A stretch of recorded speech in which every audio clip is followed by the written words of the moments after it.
ਦੀਆਂ ਲਾਸ਼ਾਂ ਨੂੰ ਗਿਣਨ ਵਾਲਾ ਖੁਦ ਇੱਕ ਲਾਸ਼ ਬਣ ਗਿਆ। ਸਿਰਫ 6 ਦੇ ਕਰੀਬ ਜਿਹੜੇ ਪੁਲਿਸ ਆਫੀਸਰਸ ਆ ਉਹਨਾਂ ਨੂੰ ਸੈਂਟੈਂਸ ਕੀਤਾ ਗਿਆ, ਉਹਨਾਂ ਨੂੰ ਸਜ਼ਾ ਹੋਈ, ਉਹ ਵੀ ਬਹੁਤ ਸਾਲ ਉਹਨਾਂ ਦੇ ਪਰਿਵਾਰ ਵੱਲੋਂ ਲੜਾਈ ਲੜੀ ਗਈ, ਸਿੱਖ ਕੌਮ ਵੱਲੋਂ ਲੜਾਈ ਲੜੀ ਗਈ, ਪਰ ਹਜੇ ਤੱਕ ਵੀ ਜਿਹੜਾ ਨਿਆਂ ਆ ਉਹ ਨਹੀਂ ਮਿਲਿਆ। ਪੂਰੀ ਦੁਨੀਆ ਦੇ ਵਿੱਚ ਇੱਕੋ ਹੀ ਜਗ੍ਹਾ ਆ ਜਸਵੰਤ ਸਿੰਘ ਖਾਲੜਾ ਉਹਨਾਂ ਦੇ ਨਾਮ ਦੇ ਉੱਤੇ ਪਾਰਕ, ਫ੍ਰਿਜ਼ਨੋ ਦੇ ਵਿੱਚ 26 ਅਗਸਤ 2017 ਨੂੰ ਵਿਕਟੋਰੀਆ ਪਾਰਕ ਸੀਗਾ, ਉਹਦਾ ਨਾਮ ਬਦਲ ਕੇ ਉੱਥੇ ਦੀ ਸਿਟੀ ਕੌਂਸਲ ਨੇ ਸਿੱਖਾਂ ਦੇ ਕਹਿਣ ਦੇ ਉੱਤੇ ਸ਼ਹੀਦ ਭਾਈ ਜਸਵੰਤ ਸਿੰਘ ਖਾਲੜਾ ਪਾਰਕ ਨਾਂ ਉਹਦਾ ਰੱਖਿਆ ਗਿਆ। ਤੇ ਉਹਨਾਂ ਨੇ ਜਦੋਂ ਸਿਟੀ ਨੇ ਇਹ ਮਤਾ ਵੀ ਪਾਸ ਕੀਤਾ ਸੀ, ਉਹਨਾਂ ਨੇ ਇਹ ਕਿਹਾ ਵੀ ਪੰਜਾਬੀ ਤੇ ਸਿੱਖ ਜਿਹੜੀ ਕਮਿਊਨਿਟੀ ਆ ਉਹ ਭਾਈ ਜਸਵੰਤ ਸਿੰਘ ਖਾਲੜਾ ਨੂੰ ਮਾਰਟਨ ਲੂਥਰ ਕਿੰਗ ਦੀ ਤਰ੍ਹਾਂ ਹੀ ਮੰਨਦੇ ਹੈਗੇ ਆ।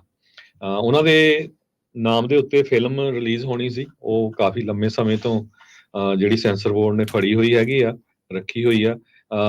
ਜਿਹੜਾ ਫ੍ਰਿਜ਼ਨੋ ਦੇ ਬਜ਼ੁਰਗ ਇਸ ਵਧਾਈ ਦੇ ਪਾਤਰ ਆ, ਹਰ ਸਾਲ ਉਹ ਭਾਈ ਜਸਵੰਤ ਸਿੰਘ ਖਾਲੜਾ ਉਹਨਾਂ ਦੀ ਯਾਦ ਦੇ ਵਿੱਚ ਪ੍ਰੋਗਰਾਮ ਕਰਦੇ ਆ। ਇਸ ਮਹੀਨੇ ਵੀ ਉਹ ਨਹੀਂ ਕਰਨਾ ਹੈਗਾ, ਜੇ ਤੁਹਾਨੂੰ ਡੇਟ ਯਾਦ ਹੋਈ ਰਾਜਕਨਵੀਰ ਸਿੰਘ ਦੀ ਸ਼ੇਅਰ ਕਰ ਦਿਓ, ਕਿਉਂਕਿ ਉਹਨਾਂ ਦੀ ਕਾਲ ਵੀ ਆਈ ਸੀ ਤੇ ਕਾਫੀ ਵੱਡੀ ਗਿਣਤੀ 'ਚ ਜਿਹੜੇ ਸਿੱਖ ਸੰਗਤਾਂ ਉੱਥੇ ਪਹੁੰਚਦੀਆਂ ਉਹਨਾਂ ਨੂੰ ਯਾਦ ਕਰਦੀਆਂ ਹੈਗੀਆਂ। ਬਾਕੀ ਸਵੇਰੇ ਤੁਸੀਂ ਪ੍ਰਵੀਨ ਸ਼ਰਮਾ ਹੋਣਾ ਤੋਂ ਉਹਨਾਂ ਬਾਰੇ ਡਿਟੇਲ ਜਿਹੜੀ ਇਨਫੋਰਮੇਸ਼ਨ ਆ ਉਹ ਸੁਣੀ ਵੀ ਹੈਗੀ ਆ। ਕੋਸ਼ਿਸ਼ ਕਰਾਂਗੇ ਦੁਪਹਿਰ ਵਾਲੇ ਪ੍ਰੋਗਰਾਮ ਵਿੱਚ ਵੀ ਉਹਨਾਂ ਦੇ ਬਾਰੇ ਜਿਹੜੀ ਜਾਣਕਾਰੀ ਆ ਉਹ ਦਿੱਤੀ ਜਾਵੇ। ਬਿਲਕੁਲ ਜੀ, 21 ਤਰੀਕ ਨੂੰ ਪ੍ਰੋਗਰਾਮ ਆ ਜੀ ਇਸ ਵਾਰੀ। ਜਿਹੜੇ ਜਸਵੰਤ ਸਿੰਘ ਖਾਲੜਾ ਪਾਰਕ ਦੇ ਜਿਹੜੇ ਬਜ਼ੁਰਗ ਆ, ਜਕਾਰਾ ਮੂਵਮੈਂਟ, ਕਿਉਂਕਿ ਉਸ ਟਾਈਮ ਦੇ ਉੱਤੇ ਇਹ ਜਿਹੜੀਆਂ ਆਰਗੇਨਾਈਜੇਸ਼ਨ ਸਿੱਖ ਆਰਗੇਨਾਈਜੇਸ਼ਨਾਂ ਨੇ ਮੋਹਰੇ ਹੋ ਕੇ ਮਤਾ ਜਿਹੜਾ ਉਹ ਲਿਆਂਦਾ ਸੀ। ਇਹ ਵੀ ਚੀਜ਼ ਜਿਹੜੀ ਦੇਖਣ ਨੂੰ ਮਿਲੀ ਸੀ ਫ੍ਰੈਜ਼ਨੋ ਦੇ ਵਿੱਚ ਹੀ।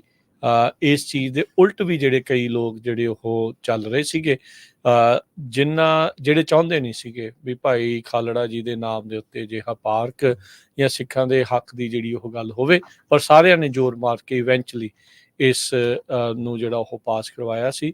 ਤੇ ਆਪਾਂ ਇੱਕ ਵਾਰੀ ਫੇਰ ਫ੍ਰੈਜ਼ਨੋ ਸਿਟੀ ਕੌਂਸਲ ਦਾ ਵੀ ਧੰਨਵਾਦ ਕਰਦੇ ਹਾਂ, ਇੱਥੋਂ ਦੇ ਬਸ਼ਿੰਦਿਆਂ ਦਾ ਵੀ ਧੰਨਵਾਦ ਕਰਦੇ ਹਾਂ ਵੀ ਇੱਥੇ ਜਿਹੜੇ ਆ ਮਨੁੱਖੀ ਅਧਿਕਾਰਾਂ ਦੇ ਚਾਨਣ ਮੁਨਾਰੇ ਭਾਈ ਸ਼ਹੀਦ ਭਾਈ ਜਸਵੰਤ ਸਿੰਘ ਜੀ ਖਾਲੜਾ ਉਹਨਾਂ ਦੀ ਨਾਮ ਦੇ ਉੱਤੇ, ਉਹਨਾਂ ਦੀ ਯਾਦ ਦੇ ਵਿੱਚ ਇਹ ਜਿਹੜਾ ਆ ਉੱਥੇ ਪਾਰਕ ਆ। ਤੇ 21 ਸਤੰਬਰ ਨੂੰ ਸ਼ਨੀਚਰਵਾਰ ਦਾ ਇਹ ਦਿਨ ਦੁਪਹਿਰ 12 ਤੋਂ 6 ਵਜੇ ਤੱਕ ਉੱਥੇ ਜਿਹੜਾ ਪ੍ਰੋਗਰਾਮ ਆ ਉਹ ਹੋਵੇਗਾ। ਇਹਨਾਂ ਦੀ ਸ਼ਹਾਦਤ ਨੂੰ ਯਾਦ ਕਰਦੇ ਆ ਮਨੁੱਖੀ ਅਧਿਕਾਰ ਦਿਹਾੜੇ ਦੇ ਤੌਰ ਤੇ ਉੱਥੇ। ਇਹ ਵੀ ਸਰੋਤਿਆਂ ਨੂੰ ਦੱਸਦੇ ਜਾਈਏ, ਬੇਕਰਸਫੀਲਡ ਦੇ ਵਿੱਚ ਵੀ ਕੋਸ਼ਿਸ਼ ਕੀਤੀ ਗਈ ਸੀ ਇੱਕ ਪਾਰਕ ਦਾ ਨਾਮ ਭਾਈ ਜਸਵੰਤ ਸਿੰਘ ਖਾਲੜਾ ਉਹਨਾਂ ਦੇ ਨਾਮ ਤੇ ਰੱਖਿਆ ਜਾਵੇ, ਪਰ ਕਈ ਪੰਜਾਬੀਆਂ ਨੇ ਉਹਦਾ ਜਿਹੜਾ ਵਿਰੋਧ ਕੀਤਾ ਸੀਗਾ ਜੀ।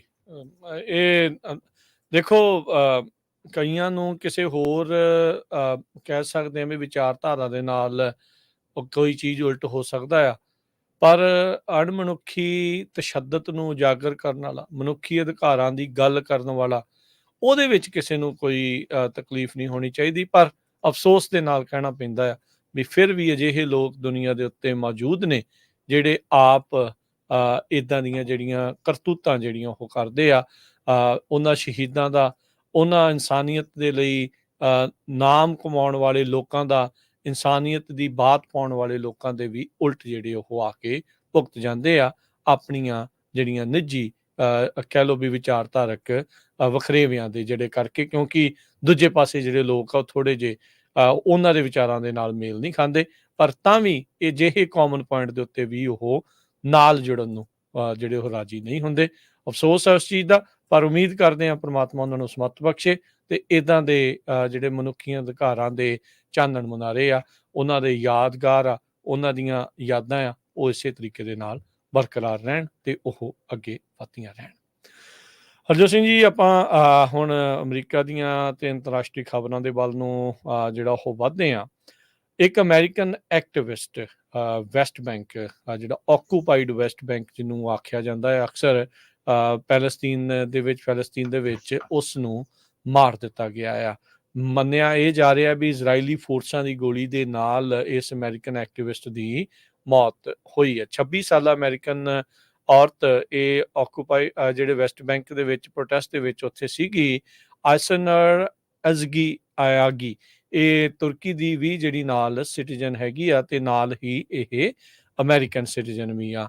ਤੇ ਕਹਿੰਦੇ ਵੀ ਜਿਹੜੀ ਯੂਇਸ਼ ਜਿਹੜੀ ਸੈਟਲਮੈਂਟ ਆ, ਜਿਹੜੇ ਜਿਊਜ਼ ਆ ਉੱਥੇ ਆਪਣੀ ਸੈਟਲਮੈਂਟ ਆ ਉਹ ਵਧਾ ਰਹੇ ਆ। ਉਸ ਦੇ ਉਲਟ ਇਹ ਜਿਹੜੀ ਉੱਥੇ ਐਕਟਿਵਿਜ਼ਮ ਦੇ ਲਈ ਗਈ ਹੋਈ ਸੀ, ਉਸ ਦੇ ਵਿਰੋਧ ਜਿਹੜਾ ਚੱਲ ਰਿਹਾ ਸੀ, ਉਹਨਾਂ ਪ੍ਰੋਟੈਸਟ ਦੇ ਵਿੱਚ ਹਿੱਸਾ ਜਿਹੜੀ ਉਹ ਲੈ ਰਹੀ ਸੀ। IDF ਨੇ ਜਿਹੜਾ ਉਹ ਕਿਹਾ ਆ, ਕਹਿੰਦੇ ਵੀ ਅਸੀਂ ਜਿੱਥੇ ਵਾਇਲੈਂਟ ਐਕਟੀਵਿਟੀ ਹੋ ਰਹੀ ਸੀ ਉਸ ਦੇ ਖਿਲਾਫ ਗੋਲੀ ਚਲਾਈ ਆ, ਕਿਉਂਕਿ ਉਧਰੋਂ ਪੱਥਰ ਜਿਹੜੇ ਉਹ ਚੱਲ ਰਹੇ ਸੀਗੇ, ਇਸ ਲਈ ਅਸੀਂ ਗੋਲੀ ਚਲਾਈ ਆ। ਤੇ ਉਹ ਮਰੀ ਜਾਂ ਨਹੀਂ ਮਰੀ, ਇਸ ਨੂੰ ਲੈ ਕੇ ਜਿਹੜਾ ਇਸ ਉਹ ਕਨਫਰਮ ਨਹੀਂ ਜਿਹੜਾ ਉਹ ਕਰ ਰਹੇ। US ਸਟੇਟ ਦੇ ਜਿਹੜੇ ਡਿਪਾਰਟਮੈਂਟ ਦੇ ਸਪੋਕਸਪਰਸਨ ਮੈਥਿਊ ਮਿਲਰ ਆ, ਉਹਨਾਂ ਨੇ ਕਨਫਰਮ ਕੀਤਾ ਆ ਵੀ ਇਹ 26 ਸਾਲਾ ਅਮਰੀਕਨ ਔਰਤ ਆਇਸ਼ਨੂਰ ਅਜ਼ਗੀਆਗੀ, ਉਸ ਦੀ ਮੌਤ ਹੋ ਚੁੱਕੀ ਆ। ਉੱਥੇ ਜਿਹੜਾ ਹਸਪਤਾਲ ਸੀ ਉੱਥੇ ਉਹਨੂੰ ਲਿਜਾਇਆ ਗਿਆ। ਡਾਕਟਰ ਜਿਹੜੇ ਦੱਸਦੇ ਨੇ ਉੱਥੇ ਉਹਨਾਂ ਨੇ 6 ਵਾਰ ਉਸਨੂੰ CPR ਵੀ ਜਿਹੜਾ ਉਹ ਦਿੱਤਾ, ਪਰ ਕਹਿੰਦੇ ਵੀ ਉਹਦਾ ਪਿਊਪਲ ਆ, ਜਿਹੜੀਆਂ ਅੱਖਾਂ ਉਹ ਡਾਇਲੇਟ ਪਹਿਲਾਂ ਹੀ ਹੋਈਆਂ ਸੀਗੀਆਂ ਜਦੋਂ ਆਈ ਆ, ਤੇ ਆਪਣੀ ਜਿਹੜੀ ਇਹ ਗੋਲੀ ਦੀ ਤਾਬ ਆ ਉਹ ਨਾ ਝੱਲਦੇ ਹੋਏ ਉਸ ਦੀ ਜਿਹੜੀ ਉਹ ਮੌਤ ਆ ਉਹ ਹੋ ਗਈ ਹੈਗੀ ਆ। ਸੋ ਇਹ ਚੀਜ਼ ਜਿਹੜੀ ਆ ਉਹ ਵਾਪਰੀ ਆ। ਅਮਰੀਕਨ ਤੇ ਟਰਕਿਸ਼ ਇਹ ਜਿਹੜੀ ਆ ਸਿਟੀਜ਼ਨ ਸੀਗੀ, ਤੇ ਅਮਰੀਕਾ ਵਾਲੇ ਮੰਗ ਕਰ ਰਹੇ ਆ ਹੁਣ ਇਜ਼ਰਾਈਲ ਤੋਂ ਵੀ ਇਸ ਦੀ ਜਿਹੜੀ ਉਹ ਜਾਂਚ ਹੋਵੇ, ਵੀ ਇਸ ਦੀ ਮੌਤ ਕਿਉਂ ਇਜ਼ਰਾਈਲੀ ਜਿਹੜੀ ਉਹ ਗੋਲੀ ਦੇ ਨਾਲ ਹੋ ਗਈ ਆ। ਜੀ ਬਿਲਕੁਲ। ਅਗਲੀ ਖਬਰ ਵੱਲ ਚਲੀਏ। ਅਮਰੀਕਾ ਦੇ ਵਿੱਚ ਜਿਹੜੇ ਲੋਕ ਬਹੁਤ ਲੰਮੇ ਸਮੇਂ ਤੋਂ ਸੋਚ ਰਹੇ ਆ ਵੀ ਅਸੀਂ ਘਰ ਖਰੀਦਾਂਗੇ ਜਾਂ ਰੀਫਾਈਨਾਂਸ ਕਰਾਂਗੇ, ਥੋੜੀ ਜਿਹੀ ਉਹਨਾਂ ਲਈ ਆਸ ਦੀ ਕਿਰਨ ਆਈ ਹੈਗੀ ਆ। ਸਲੱਗਿਸ਼ US ਰਿਪੋਰਟ ਨੇ ਕਹਿੰਦੇ ਕਲੀਅਰ ਕਰ ਦਿੱਤਾ ਹੈ ਵੀ ਫੈਡਰਲ ਰਿਜ਼ਰਵ ਬੋਰਡ ਹੁਣ ਇਸ ਮਹੀਨੇ ਇੰਟਰਸਟ ਰੇਟ ਕੱਟ ਕਰਨ ਜਾਊਗਾ। ਕੁਆਟਰ ਬੇਸਿਸ ਪੁਆਇੰਟ ਹੋਊਗਾ, ਅੱਧਾ ਹੋਊਗਾ ਜਾਂ ਅੱਧੇ ਤੋਂ ਵੀ ਵੱਧ ਹੋਊਗਾ। ਇੰਪਲਾਇਰਸ ਨੇ ਪਿਛਲੇ ਮਹੀਨੇ 1,42,000 ਜੌਬਸ ਕ੍ਰੀਏਟ ਕੀਤੀਆਂ ਹੈਗੀਆਂ। ਅਗਸਤ ਮਹੀਨੇ 'ਚ, ਜੁਲਾਈ ਦੇ ਵਿੱਚ 99,000 ਸੀਗੀਆਂ। ਅਨਪਲਾਈਮੈਂਟ ਜਿਹੜੀ ਆ ਉਹ 4.2% ਤੇ ਆ, ਜੁਲਾਈ ਦੇ ਵਿੱਚ 4.3% ਦੇ ਉੱਤੇ ਸੀਗੀ। ਲੇਬਰ ਮਾਰਕੀਟ ਕਮਜ਼ੋਰ ਹੋ ਰਹੀ ਆ, ਵੀਕ ਹੋ ਰਹੀ ਹੈਗੀ ਆ। Chief economist Raymond James Financial ਉਹਨਾਂ ਨੇ ਦੱਸਿਆ ਆ, ਕਹਿੰਦੇ ਵੀ it's no falling apart but it's weakening. So Federal Reserve Board ਦੀ ਜੋ ਮੀਟਿੰਗ ਹੋਣ ਜਾ ਰਹੀ ਆ ਸਤੰਬਰ 17 ਤੋਂ ਲੈ ਕੇ 18 ਦੇ ਵਿੱਚ, ਇਹ ਵੀ ਸਿਗਨਲ ਆ ਰਿਹਾ ਵੀ ਜਿਹੜਾ ਇਨਫਲੇਸ਼ਨ ਆ 2% ਰੱਖਿਆ ਗਿਆ ਸੀ ਟਾਰਗੇਟ, ਉਧਰ ਨੂੰ ਵੱਧਦਾ ਜਾ ਰਿਹਾ, ਥੋੜਾ ਇਨਫਲੇਸ਼ਨ ਘਟਦੀ ਜਾ ਰਹੀ ਹੈਗੀ ਆ। ਸੋ ਇਸ ਨੂੰ ਦੇਖਦੇ ਹੋਏ ਕ੍ਰਿਸਟੋਫਰ ਵਾਲਰ ਇੱਕ ਇਨਫਲੂਐਂਸ਼ੀਅਲ ਫੈਡ ਪਾਲਿਸੀ ਮੇਕਰ ਹੈਗੇ ਆ, ਉਹਨਾਂ ਨੇ ਅੱਜ ਇੱਕ ਭਾਸ਼ਣ ਦੇ ਦੌਰਾਨ ਇਹ ਦੱਸਿਆ ਹੈਗਾ ਵੀ ਕਹਿੰਦੇ ਵੀ 1/4% ਤਾਂ 100% ਹੀ ਆ, ਵੀ ਪੱਕਾ ਆ ਵੀ ਉਹ ਰੇਟ ਘਟਾਇਆ ਜਾਊਗਾ, ਪਰ ਹੋ ਸਕਦਾ ਕਹਿੰਦੇ ਵੀ ਇਹ ਤੋਂ ਜ਼ਿਆਦਾ ਜਿਹੜਾ ਘਟਾਇਆ ਜਾ ਸਕੇ। ਜਿਸ ਤਰ੍ਹਾਂ ਮੈਂ ਤੁਹਾਨੂੰ ਦੱਸਿਆ ਹੀ ਆ ਵੀ ਮੇਬੀ ਅੱਧਾ ਪੁਆਇੰਟ ਜਾਂ ਮੇਬੀ 3/4 ਬੇਸਿਸ ਪੁਆਇੰਟ ਵੀ ਹੋ ਸਕਦੇ। ਇਹ ਉਹਨਾਂ ਨੇ ਆਪਣੇ ਇੱਕ ਯੂਨੀਵਰਸਿਟੀ ਆਫ ਨੋਟਰ ਡੇਮ ਦੇ ਭਾਸ਼ਣ ਦੇ ਦੌਰਾਨ ਦੱਸਿਆ ਹੈਗਾ। ਤੇ ਡਾਓ ਜੋਨ ਇੰਡਸਟਰੀਅਲ ਵੱਲ ਦੇਖਿਆ ਜਾਵੇ, ਅੱਜ ਸਟਾਕ ਮਾਰਕੀਟ ਵੀ ਡਾਊਨ ਬਹੁਤ ਜਾ ਰਹੀ ਹੈਗੀ ਆ। ਸੋ ਇਹ ਵੀ ਇੱਕ ਪੁਆਇੰਟ ਹੋ ਸਕਦਾ ਹੈਗਾ ਆ ਇੰਟਰਸਟ ਰੇਟ ਘਟਾਉਣ ਦੇ ਲਈ। ਟੈਕਨੋਲੋਜੀ ਸਟਾਕ ਧੜਾ ਧੜ ਵੇਚ ਰਹੇ ਹੈਗੇ ਆ, ਤੇ S&P ਇੰਡੈਕਸ, ਨੈਸਡੈਕ ਕੰਪੋਜ਼ਿਟ, ਦੋਨੋਂ ਹੀ ਜਿਹੜੇ S&P ਇੰਡੈਕਸ 1.5% ਡਾਊਨ ਆ ਤੇ ਨੈਸਡੈਕ 2.4% ਰਿਸਪੈਕਟਿਵਲੀ ਡਾਊਨ ਹੈਗੇ ਆ। ਡਾਓ ਜੋਨ ਇੰਡਸਟਰੀਅਲ 0.9% ਡਾਊਨ ਗਿਆ ਹੈਗਾ। 3 ਸੈਸ਼ਨ ਲਗਾਤਾਰ ਪਿਛਲੇ 3 ਦਿਨਾਂ ਤੋਂ ਜਿਹੜੀ ਸਟਾਕ ਮਾਰਕੀਟ ਆ ਉਹ ਥੱਲੇ ਨੂੰ ਜਾ ਰਹੀ ਹੈਗੀ ਆ। ਫੈਡ ਦੇ ਚੇਅਰਮੈਨ ਜੀਰੋਮ ਪਾਵਲ ਉਹਨਾਂ ਨੇ ਇਹ ਸਿਗਨਲ ਕੀਤਾ ਆ ਵੀ ਇਸ ਮਹੀਨੇ ਦੇ ਵਿੱਚ ਪੱਕਾ ਇੰਟਰਸਟ ਰੇਟ ਜਿਹੜਾ ਆ ਉਹ ਥੱਲੇ ਜਾਊਗਾ। ਤੇ ਸੋ ਅੱਜ ਬਹੁਤ ਸਾਰੇ ਜਿਹੜੇ ਇਨਵੈਸਟਰਸ ਹੈਗੇ ਆ ਉਹ ਆਪਣੀ ਟੈਕਨੋਲੋਜੀ ਦੇ ਸਟਾਕ, ਐਪਲ ਦੇ, alphabet, meta platform, Amazon, Microsoft, ਉਹ ਸੈਲ ਕਰ ਰਹੇ ਹੈਗੇ ਆ। ਆਰਟੀਫਿਸ਼ੀਅਲ ਇੰਟੈਲੀਜੈਂਸ ਇਨਵੈਸਟਰ ਦੀ ਜਿਹੜੀ ਫੇਵਰੇਟ ਇਨਵੀਡੀਆ ਆ ਉਹ ਵੀ 5% ਡਾਊਨ ਆ, ਤੇ ਬ੍ਰੌਡਕਾਮ ਦੇ ਸ਼ੇਅਰ 9% ਡਾਊਨ ਹੈਗੇ ਆ। ਆਈ ਸ਼ੇਅਰ ਸੈਮੀਕੰਡਕਟਰ ਦੇ 4% ਡਾਊਨ ਹੈਗੇ ਆ। ਗੋਲਡ ਦਾ ਜਿਹੜਾ ਫਿਊਚਰ ਆ ਉਹ 2540 ਦੇ ਲਾਗੇ ਛਾਗੇ ਹੈਗਾ। ਤੇ ਬਿਲਕੁਲ ਇੰਟਰਸਟ ਰੇਟ ਘੱਟ ਹੋਣੇ ਸੀਗੇ, ਇਹ ਤਾਂ ਕਨਫਰਮ ਹੀ ਸੀਗਾ। ਤੇ ਪਰ ਆ ਜਿੱਦਾਂ ਹੁਣ ਵੀਕ ਜੌਬ ਰਿਪੋਰਟ ਕਨਫਰਮ ਕਰ ਰਹੀ ਆ। ਥੋੜੇ ਦਿਨ ਪਹਿਲਾਂ ਜਿਹੜੇ ਜਰੋਮ ਪਾਵਲ ਆ ਉਹਨਾਂ ਨੇ ਕਿਹਾ ਸੀਗਾ ਵੀ ਹੁਣ ਸਾਡਾ ਇਨਫਲੇਸ਼ਨ ਤੇ ਨਹੀਂ, ਹੁਣ ਸਾਡਾ ਜੌਬ ਮਾਰਕੀਟ ਦੇ ਉੱਤੇ ਜਿਹੜੀ ਉਹ ਨਜ਼ਰ ਰਹੂਗੀ। ਇਨਫਲੇਸ਼ਨ ਜਿੱਥੇ ਆ ਸਕਦੀ ਸੀ ਅਸੀਂ ਉੱਥੇ ਉਹਨੂੰ ਲੈ ਕੇ ਆਂਦਾ ਆ। ਹੁਣ ਇਹ ਨਹੀਂ ਚਾਹੁੰਦੇ ਵੀ ਆਵਾ ਹੋਰ ਜ਼ਿਆਦਾ ਊਤ ਜਾਵੇ, ਇਸ ਲਈ ਉਹਨਾਂ ਨੇ ਕੋਸ਼ਿਸ਼ ਜਿਹੜੀ ਇਹ ਕਰ ਰਹੇ ਆ ਵੀ ਇੰਟਰਸਟ ਰੇਟ ਜਿਹੜੇ ਉਹ ਡਾਊਨ ਕਰ ਦੇਣ।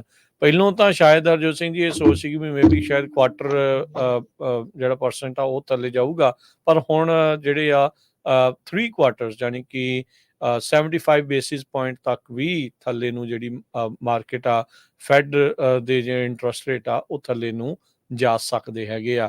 ਸੋ ਉਹਦੇ ਨਾਲ ਜਿੱਦਾਂ ਆਪਾਂ ਥੋੜ੍ਹੇ ਦਿਨ ਪਹਿਲਾਂ ਵੀ ਦੱਸਿਆ ਸੀ ਵੀ 94% ਰੀਫਾਈਨੈਂਸ ਦੀਆਂ ਐਪਲੀਕੇਸ਼ਨਸ ਦੇ ਵਿੱਚ ਵਾਧਾ ਹੋਇਆ ਆ।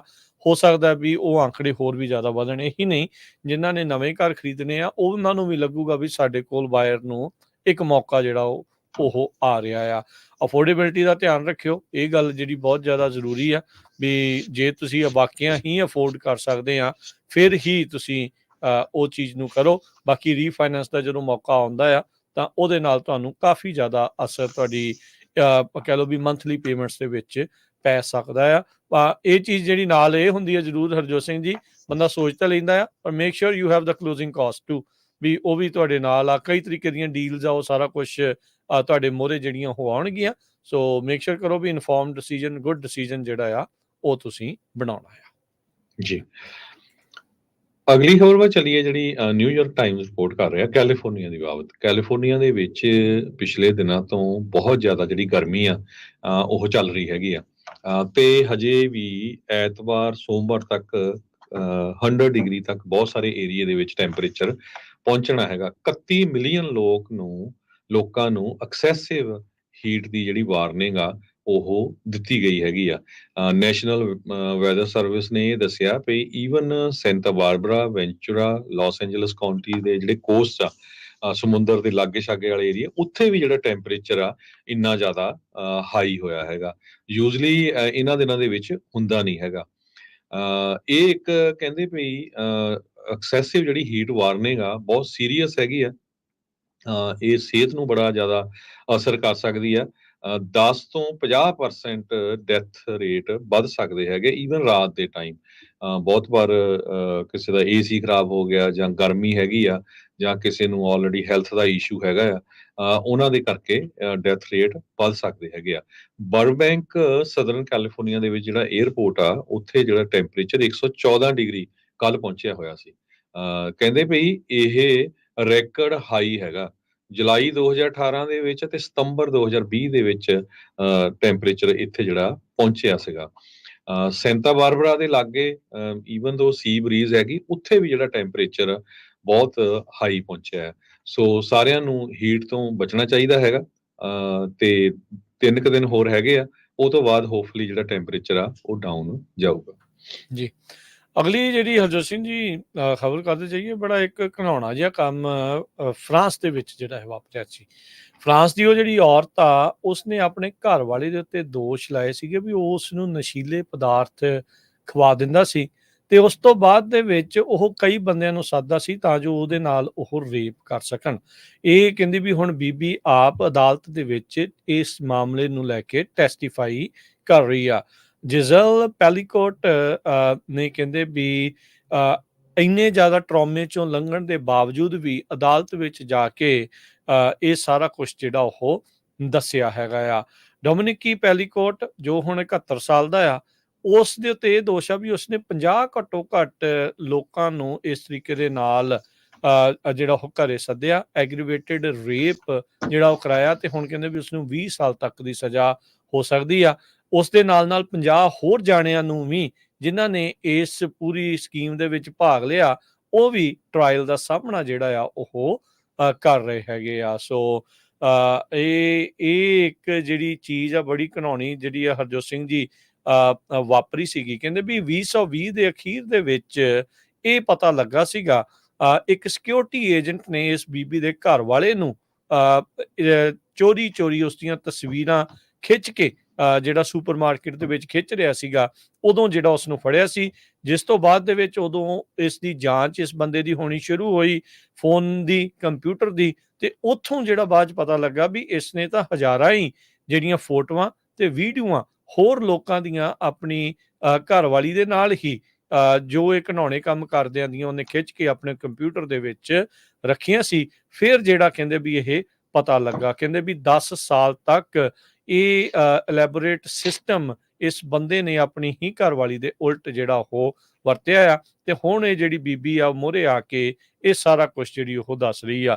ਕਹਿੰਦੇ ਵੀ ਜਿਹੜੇ 50 ਜਾਣੇ ਨਾਲ ਉਸਦੇ ਘਰ ਵਾਲੇ ਦੇ ਜਿਹੜਾ ਸਟੈਂਡ ਕਰ ਰਹੇ ਆ ਟਰਾਇਲ, ਉਹਨਾਂ ਦੀ ਉਮਰ 22 ਤੋਂ 70 ਸਾਲ ਦੇ ਦਰਮਿਆਨ ਦੱਸੀ ਜਿਹੜੀ ਉਹ ਜਾ ਰਹੀ ਆ। ਸੋ ਦੇਖ ਲਓ ਹਰਜੋਤ ਸਿੰਘ ਜੀ ਵੀ ਰਿਸ਼ਤਿਆਂ ਨੂੰ ਵੀ ਤਾਰ-ਤਾਰ ਕਰਦਾ ਆ, ਲੋਕਾਂ ਦਾ ਦਿਮਾਗ ਕਿਹੜੇ ਪਾਸੇ ਨੂੰ ਇਹ ਆਵਾ ਜਿਹੜਾ ਉਹ ਉਤਿਆ ਪਿਆ ਆ, ਇਹ ਕੁਝ ਕਹਿ ਨਹੀਂ ਸਕਦਾ। ਉਹ ਬੀਬੀ ਕਹਿੰਦੀ ਆ ਵੀ ਮੈਂ ਅਖੀਰ ਤੱਕ ਇਸ ਪੂਰੇ ਮਾਮਲੇ ਦੇ ਵਿੱਚ ਲੜਦੀ ਰਹੂੰਗੀ। ਅਗਲੀ ਖਬਰ ਵੱਲ ਚੱਲੀਏ, ਜਿਹੜੀ ਅਮਰੀਕਾ ਦੇ ਵਿੱਚ ਮਾਸ ਸ਼ੂਟਿੰਗ ਹੋਈ ਸੀ ਕੁਝ ਦਿਨ ਪਹਿਲਾਂ ਐਪਲਾਚੀ ਹਾਈ ਸਕੂਲ ਦੇ ਵਿੱਚ, ਜਿਹਦੇ ਨਾਲ 4 ਜਣਿਆਂ ਦੀ ਮੌਤ ਹੋ ਗਈ ਸੀ। 2 ਟੀਚਰ ਸੀ ਤੇ 2 ਸਕੂਲ ਦੇ ਬੱਚੇ ਸੀ। ਹੁਣ ਉਹਦੇ ਸੰਬੰਧ ਦੇ ਵਿੱਚ ਜਿਹੜਾ ਟੀਨ ਸੀਗਾ, ਜਿਹੜਾ ਟੀਨੇਜਰ ਜਿਸ ਨੇ ਗੋਲੀਆਂ ਚਲਾਈਆਂ ਸੀ, 13 ਸਾਲਾਂ ਦਾ ਸੀ, ਉਸ ਨੂੰ ਜਿਹੜੀ ਗਨ ਆ ਉਹਦੇ ਫਾਦਰ ਨੇ ਹੀ ਦਿੱਤੀ ਸੀ। ਸੋ ਹੁਣ ਉਹਦਾ ਜਿਹੜਾ ਫਾਦਰ ਆ ਉਹਨੂੰ 2 counts of second degree murder charges Georgia state ਦੇ ਵਿੱਚ ਲਾਏ ਗਏ ਹੈਗੇ ਆ।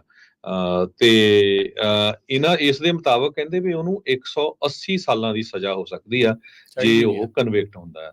ਦੋਨੋਂ ਪੇ ਪੁੱਤ ਨੂੰ ਅੱਜ ਸਵੇਰੇ ਕੋਰਟ ਦੇ ਵਿੱਚ ਪੇਸ਼ ਕੀਤਾ ਜਾਣਾ ਹੈਗਾ। ਜਿਹੜੇ ਬੱਚੇ ਨੇ ਗੋਲੀਆਂ ਚਲਾਈਆਂ ਸੀਗੀਆਂ ਉਹ ਵੀ ਜਿਹੜੇ ਡਿਸਟ੍ਰਿਕਟ ਅਟਾਰਨੀ ਕਹਿ ਰਿਹਾ ਵੀ ਉਹਦੇ ਉੱਤੇ ਹੋਰ ਚਾਰजेस ਲੱਗਣ ਜਾ ਰਹੇ ਆ।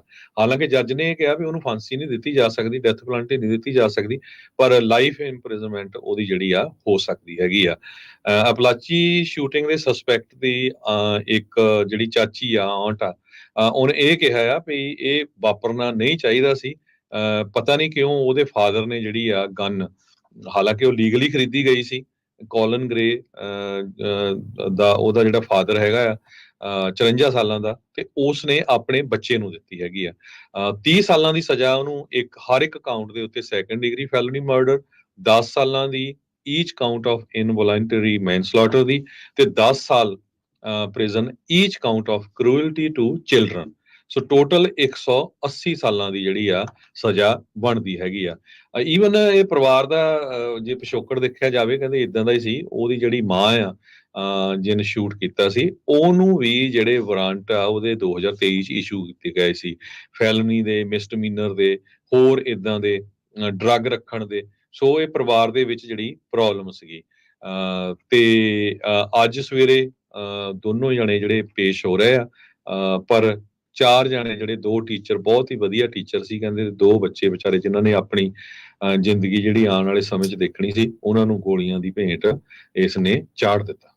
ਬਿਲਕੁਲ, ਕਹਿੰਦੇ ਵੀ ਕੋਲਿਨ ਗ੍ਰੇ ਜਿਹੜਾ ਹਤਿਆਰਾ ਆ, ਕੋਲਟ ਗ੍ਰੇ ਉਸਦਾ ਜਿਹੜਾ ਪਿਓ ਆ, ਕਹਿੰਦੇ ਵੀ ਉਹਨੂੰ ਨੌਲੇਜ ਸੀਗੀ ਵੀ ਇਹ ਉਹਦਾ ਮੁੰਡਾ ਆਪਣੇ ਲਈ ਵੀ ਤੇ ਦੂਜਿਆਂ ਦੇ ਲਈ ਵੀ ਖਤਰਨਾਕ ਹੋ ਸਕਦਾ, ਫਿਰ ਵੀ ਉਸਨੇ ਫਾਇਰ ਆਰਮ ਲੈ ਕੇ ਦਿੱਤਾ। ਇਸ ਕਰਕੇ ਹੁਣ ਇਸ ਦੇ ਉੱਤੇ ਜਿਹੜੇ ਚਾਰजेस ਲੱਗ ਰਹੇ ਆ। ਅਮਰੀਕਨ ਜਸਟਿਸ ਸਿਸਟਮ ਦੇ ਵਿੱਚ ਇਹ ਹੁਣ ਤਬਦੀਲੀ ਜਿਹੜੀ ਉਹ ਆਪਾਂ ਦੇਖ ਰਹੇ ਹਾਂ। ਅੱਗੇ ਸਕੂਲ ਸ਼ੂਟਿੰਗਸ ਦੇ ਵਿੱਚ ਮਹਿਜ ਇਹੀ ਚਰਚਾ ਹੁੰਦੀ ਸੀ ਵੀ ਇਹ ਨਿਆਣੇ ਦਾ ਮਾਨਸਿਕ ਸੰਤੁਲਨ ਖਰਾਬ ਆ, ਉਹ ਘਰਦਿਆਂ ਨੇ ਲੈ ਕੇ ਰੱਖੀ ਸੀ ਪਰ ਇਹ ਸਮਹਾਉ ਚੋਰੀ ਕਰਕੇ ਲੈ ਕੇ ਆ ਗਿਆ। ਪਰ ਹੁਣ ਇਹ ਦੇਖਿਆ ਜਾ ਰਿਹਾ ਵੀ ਬਹੁਤ ਸਾਰੀਆਂ ਹੋਰ ਵੀ ਮਾਸ ਸ਼ੂਟਿੰਗਸ ਜਿਹੜੀਆਂ ਵਾਪਰੀਆਂ ਉਹਦੇ ਵਿੱਚ ਮਾਪਿਆਂ ਨੂੰ ਜ਼ਿੰਮੇਵਾਰ ਬਣਾਇਆ ਜਾ ਰਿਹਾ ਹੈਗਾ, ਜਵਾਬਦੇਹ ਜਿਹੜਾ ਉਸ ਦੇ ਵਿੱਚ ਕੀਤਾ ਜਾ ਰਿਹਾ ਆ। ਹੁਣ ਜਦੋਂ ਕਹਿੰਦੇ ਵੀ ਪਤਾ ਹੋਵੇ ਵੀ ਤੁਹਾਡਾ ਨਿਆਣਾ ਇਦਾਂ ਦਾ ਹਿੰਸਕ ਵਾਰਦਾਤ ਨੂੰ ਅੰਜਾਮ ਦੇ ਸਕਦਾ ਆ, ਤੁਸੀਂ ਉਹਨੂੰ ਇਦਾਂ ਦੀ ਚੀਜ਼ ਕਿਉਂ ਦੇ ਰਹੇ ਆ, ਇਦਾਂ ਦਾ ਟੂਲ ਕਿਉਂ ਦੇ ਰਹੇ ਆ ਜਿਹਦੇ ਨਾਲ ਉਹ ਅਜਿਹੇ ਕਾਂਡ ਨੂੰ ਅੰਜਾਮ ਦੇ ਸਕਦਾ ਆ। ਸੋ ਹੁਣ 53 ਸਾਲਾ ਕੋਲਿਨ ਗ੍ਰੇ ਲੰਮੇ ਸਮੇਂ ਦੇ ਲਈ ਅੰਦਰ ਜਿਹੜਾ ਉਹ ਜਾ ਸਕਦਾ ਹੈਗਾ ਆ। ਤੇ ਓਬਵੀਅਸਲੀ ਕੋਲਟ ਦੱਸਦੇ ਜਾਈਏ ਹਰਜੋਤ ਸਿੰਘ ਜੀ, ਉੱਦਾਂ ਇੱਕ ਨਾਮ ਹੈਗਾ, ਇੱਕ ਗਨ ਦਾ ਵੀ ਜਿਹੜਾ ਉਹ ਨਾਮ ਆ, ਵੈਸੇ ਵੀ ਇੱਕ ਕਾਮਨ ਜਿਹੜਾ ਇਹ ਨਾਮ ਹੈਗਾ ਆ। 14 ਸਾਲਾਂ ਦਾ ਜਿਹੜਾ ਇਹ ਮੁੰਡਾ 13-14 ਦੇ ਦਰਮਿਆਨ ਆ, ਤੇ ਉਸ ਦੇ ਉੱਤੇ ਹੁਣ 4 ਕਾਊਂਟ ਜਿਹੜੇ ਫੈਲਨੀ ਮਰਡਰ ਦੇ ਆਲਰੇਡੀ ਜਿਹੜੀ ਉਹ ਲੱਗ ਰਹੇ ਆ। 14 ਸਾਲ ਦੇ ਨਿਆਣੇ ਨੂੰ ਤਾਂ ਜੇ ਦੁਨੀਆਦਾਰੀ ਦੇ ਬਾਰੇ ਇੰਨਾ ਨਹੀਂ ਪਤਾ ਹੁੰਦਾ, ਪਰ ਫਿਰ ਵੀ ਦੇਖੋ ਉਸਨੇ ਇਹ ਕਦਮ ਜਿਹੜਾ ਉਹ ਚੱਕਿਆ। ਕਹਿੰਦੇ ਵੀ ਜਿਹੜੇ ਜੱਜ ਕਿਊਰੀ ਮਿੰਗਲਡੋਰਫ ਨੇ, ਉਹਨਾਂ ਨੇ ਕਿਹਾ ਵੀ ਉਹਦਾ ਪਿਓ ਆ, ਉਸਨੂੰ ਮੈਕਸਿਮਮ ਪੈਨਲਟੀਜ਼ ਦਿੱਤੀਆਂ ਜਾ ਸਕਦੀਆਂ ਆ ਜੇ ਉਹ ਕਨਵਿਕਟ ਹੁੰਦਾ ਆ। ਜਿੱਦਾਂ ਤੁਸੀਂ ਆਲਰੇਡੀ ਉਸ ਦੇ ਉੱਤੇ ਜਿਹੜਾ ਉਹ ਦੱਸਿਆ ਆ। ਜਿਹੜੀ ਇਹਦੀ ਮਾਂ ਆ, ਜਿੱਦਾਂ ਤੁਸੀਂ ਦੱਸਿਆ ਵੀ 2023 ਦੇ ਵਿੱਚ ਇਸਨੇ ਜਦੋਂ ਉਹ ਪੋਸਟ ਪਾਈ ਸੀ, FBI ਨੇ ਸਵਾਲ ਜਵਾਬ ਵੀ ਇਸ ਨੂੰ ਕੀਤੇ, ਪਰ ਉਦੋਂ ਜਿਹੜਾ ਉਹ ਛੱਡ ਦਿੱਤਾ ਗਿਆ ਸੀਗਾ। ਪਰ ਫਿਰ ਵੀ ਤੁਸੀਂ ਦੇਖੋ ਵੀ ਉਸਨੇ ਇਸ ਘਟਨਾ ਨੂੰ ਜਿਹੜਾ ਅੰਜਾਮ ਦਿੱਤਾ ਹੈ। ਉਹਦੀ ਮਾਂ ਦੇ ਉੱਤੇ ਵੀ ਕਹਿੰਦੇ ਵੀ ਕੰਟਰੋਲ ਸਬਸਟੈਂਸ, ਮਿਸਡਮੀਨਰ, ਫੈਲਨੀ, ਮਿਸਡਮੀਨਰ, ਡਰੱਗ ਰਿਲੇਟਡ ਉਹ ਜਿਹੜੇ ਚਾਰजेस ਆ ਉਹ ਲੱਗੇ ਨੇ। ਸੋ ਜੱਜ ਨੇ ਕਿਹਾ ਆ ਵੀ ਜਿਹੜਾ ਕਥਿਤ ਤੌਰ ਦੇ ਉੱਤੇ ਸਕੂਲ ਸ਼ੂਟਰ ਆ, ਉਸ ਨੂੰ ਉਮਰ ਕੈਦ ਲੰਮੇ ਸਮੇਂ ਲਈ ਜਿਹੜੀ ਉਹ ਕੀਤੀ ਜਾ ਸਕਦੀ ਆ। ਬੈਰੋ ਕਾਉਂਟੀ ਪੈਂਦੀ ਆ, ਉੱਥੋਂ ਦੇ ਜਿਹੜੇ ਸੁਪੀਰੀਅਰ ਕੋਰਟ ਦੇ ਜੱਜ ਕਿਊਰੀ ਮਿੰਗਲਡੋਰਫ ਆ, ਉਹਨਾਂ ਦੀ ਅਦਾਲਤ ਦੇ ਵਿੱਚ ਪਿਓ ਪੁੱਤ ਨੂੰ ਜਿਹੜਾ ਉਹ ਪੇਸ਼ ਕੀਤਾ ਗਿਆ ਸੀ। ਅਗਲੀ ਖਬਰ ਵੱਲ ਚੱਲੀਏ, ਫਿਰ ਆਪਾਂ ਬ੍ਰੇਕ ਲੈਣੀ ਆ। ਪੈਂਟਾਗਨ ਦੇ ਪ੍ਰੈਸ ਸੈਕਟਰੀ ਸਬਰੀਨਾ ਸਿੰਘ, ਉਹਨਾਂ ਨੇ ਇੱਕ ਪ੍ਰੈਸ ਕਾਨਫਰੰਸ ਦੇ ਦੌਰਾਨ ਦੱਸਿਆ ਵੀ US ਤੇ UK ਜਿਹੜੀਆਂ ਇਹਨਾਂ ਨੇ ਲੌਂਗ ਡਿਸਟੈਂਸ ਮਿਜ਼ਾਈਲਸ ਹੈਗੀਆਂ ਆ, ਆਰਮੀ ਟੈਕਟੀਕਲ ਮਿਸਲ ਸਿਸਟਮ ਜਿਹੜਾ ATACMS ਹੈਗਾ, ਉਹ ਯੂਕਰੇਨ ਨੂੰ ਦਿੱਤਾ ਹੋਇਆ। ਤੇ ਉਹ ਇਹਨਾਂ ਨੇ ਦੋਨੋਂ ਮੁਲਕ ਇਹ ਕਹਿ ਰਹੇ ਆ ਵੀ ਇਹਨਾਂ ਨੂੰ ਰਸ਼ੀਆ ਦੇ ਅਗੇਂਸਟ ਯੂਜ਼ ਨਾ ਕੀਤਾ ਜਾਵੇ। ਤੇ ਇਹਨਾਂ ਨੇ ਜਿਹੜਾ ਆ ਪ੍ਰੈਸ਼ਰ ਬਣਾ ਕੇ ਰੱਖਿਆ ਹੋਇਆ ਆ ਤਾਂ ਕਿ ਜਿਹੜੀ ਇਹ ਲੜਾਈ ਆ ਉਹ ਹੋਰ ਨਾ ਵੱਧ ਸਕੇ। 90% ਜਿਹੜੇ ਰਸ਼ੀਅਨ 에ਅਰਕ੍ਰਾਫਟਸ ਹੈਗੇ ਆ, ਉਹ ਗਲਾਈਡ ਬੰਬਸ ਨੂੰ ਲਾਂਚ ਕਰ ਰਹੇ ਆ, ਮਿਜ਼ਾਈਲਸ ਯੂਕਰੇਨ ਦੇ ਅਗੇਂਸਟ ਵਰਤ ਰਹੇ ਹੈਗੇ ਆ, ਜਿਹੜੇ ਕਿ 300 ਕਿਲੋਮੀਟਰ ਦੇ ਦੂਰ ਹੈਗੇ ਆ ਰਸ਼ੀਆ ਤੋਂ।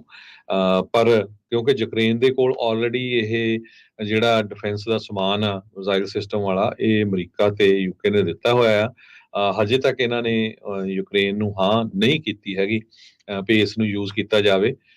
ਇਹ ਅੱਜ ਪੈਂਟਾਗਨ ਦੇ ਜਿਹੜੇ ਪ੍ਰੈਸ ਸੈਕਟਰੀ ਆ ਸਬਰੀਨਾ ਸਿੰਘ, ਉਹਨਾਂ ਨੇ ਇੱਕ ਪ੍ਰੈਸ ਕਾਨਫਰੰਸ ਦੇ ਦੌਰਾਨ ਦੱਸਿਆ ਹੈ।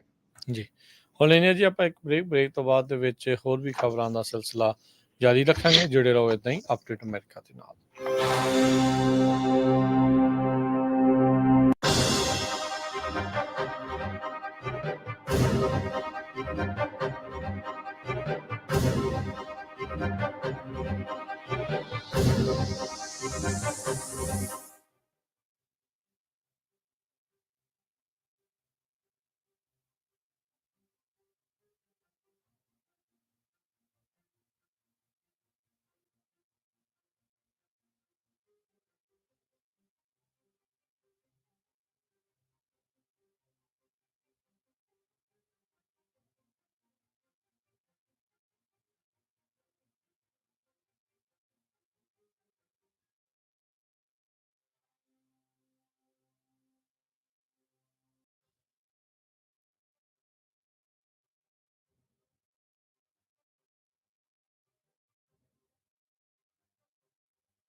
ਬ੍ਰੇਕ ਤੋਂ ਬਾਅਦ ਇੱਕ ਵਾਰੀ ਫਿਰ ਆਪ ਸਭ ਦਾ ਸਵਾਗਤ ਹੈ। ਇਸ ਉੱਤੇ ਪ੍ਰੋਗਰਾਮ ਚੱਲ ਰਿਹਾ ਜੀ ਅਪਡੇਟ ਅਮਰੀਕਾ। ਹਰਜੋਤ ਸਿੰਘ ਜੀ ਆਇਆਂ ਨੂੰ ਜੀ, ਸਤਿ ਸ਼੍ਰੀ ਅਕਾਲ।